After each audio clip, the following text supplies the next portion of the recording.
x times x, x squared. X plus x, 2x. Transpose these 2x to the left side. It is going to be x to the power of 2 minus 2x equals 0. It is same as x times x minus 2 equals 0. So x is going to be 0 or x minus 2 equals 0, which means x equals 2. And these are two answers of our question. Next, we are going to find the value of square root of 40 to the power of 2 minus 24 to the power of 2.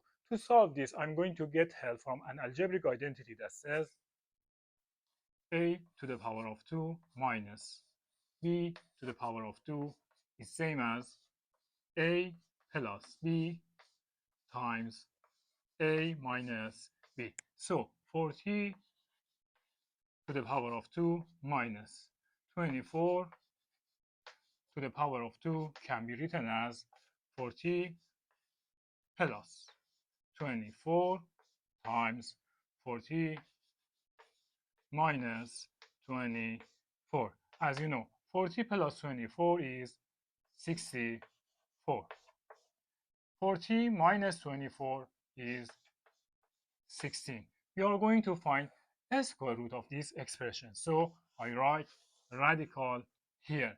Now I'm going to get help from next mathematics rule that says a square root of a times b can be written as a square root of a times a square root of b. So a square root of 64 times 16 can be written as a square root of 16 times a square root of 64. Now, a square root of 16 is 4 times a square root of 64 is 8.